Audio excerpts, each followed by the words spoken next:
Hey, it's Paul, and here in the Friendly Viewer, we do a ton of tech reviews. So make sure to subscribe so you can watch more videos just like this one. Now, a lot of the products we review have a battery. It's really frustrating when they run out of power. Well, recently, ZMI sent me their PowerPack 20,000 to review and test out. Before we begin though, check out the description below so you can find a link so you can get one of these for yourself. Now let's get in the review. This is the ZMI PowerPack 20,000 high-speed rechargeable lithium-ion portable power bank. It comes in premium simple packaging. When you open it, you'll first find a nice cloth carrying case that has a good feel to it. The PowerPack itself feels solid and has a really nice dark blue metallic finish. At the end are two USB-A ports and a USB-C port. Included is also a 12-inch 2-in-1 micro USB 2 and USB-C to USB-A combo cable, and a 20-inch USB-C to USB-C cable. Last, you'll find the instructions.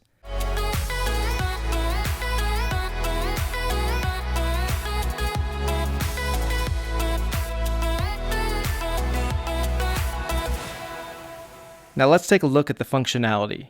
The carrying case is perfectly tailored for the PowerPack. It fits snugly, but is easy to get in and out. On the side, you'll find a large blue indicator light, one button, and 4 small little indicator lights. Pressing the button one time will allow you to check the status of the battery. All 4 small white light indicators being lit indicates a full charge. Double pressing the button puts the device in USB hub mode. Yes, this thing is not only a battery pack, but is also USB hub, and you can tell when it's in USB hub mode when the blue light is lit.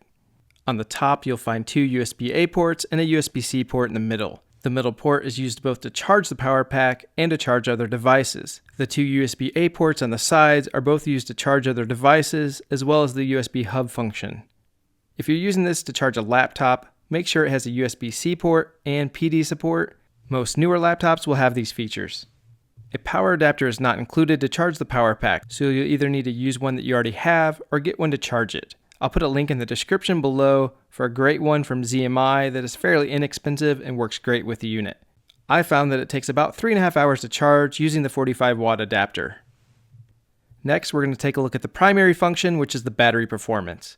We'll take a look at the 2 extremes for powering and charging the iPhone X on the lower end and powering and charging the 15-inch MacBook Pro on the high end.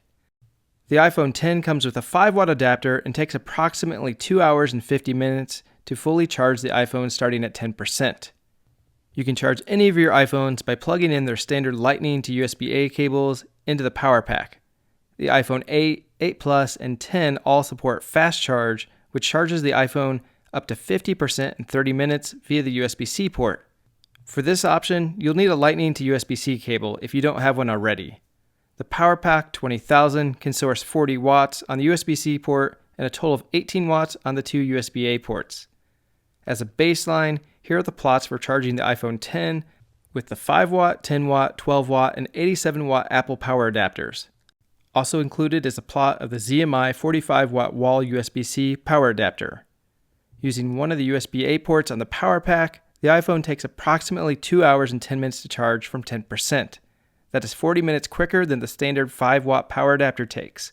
From the plots, it appears that it's providing approximately 9 watts, since it can source 18 watt split between the 2 USB-A ports.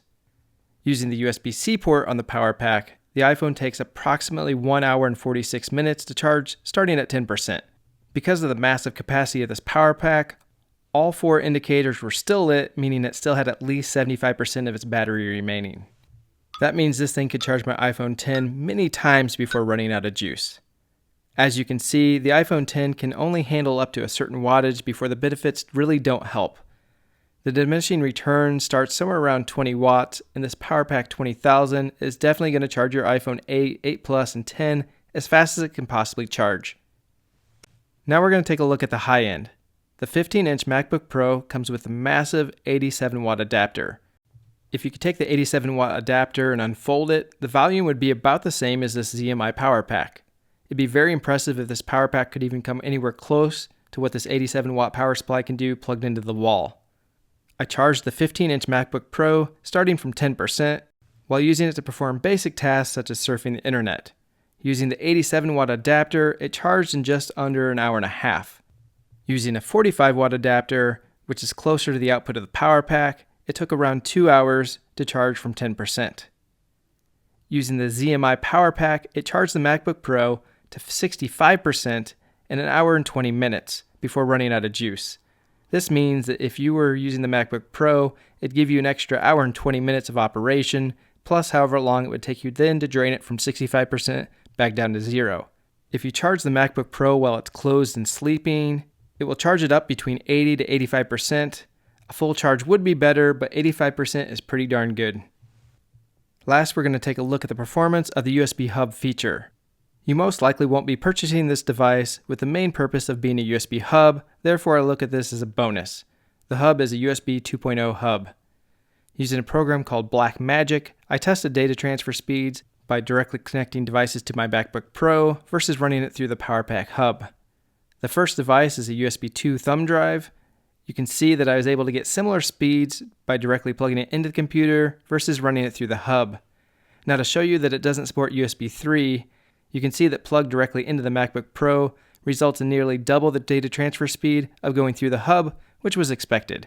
So this hub will work just fine for most devices, mice, and moving small amounts of data, but if you have a ton of data to move over, you should really use a USB 3 hub or plug the device directly into the MacBook Pro. This really has nothing to do with the product, but the cables that it came with have these little rubber bands on them, and I found that if you push them on the desk just like this, they'll stick and then pop up. Overall, I'm pretty happy with the results, and this thing's going to be a mainstay in my backpack. It can charge my iPhone X over and over and over and over again, and give me another 3 to 4 or even more hours on my MacBook Pro. Just all around handy to have with me. This has been Paul with your review of the ZMI PowerPack 20,000. Thank you for watching.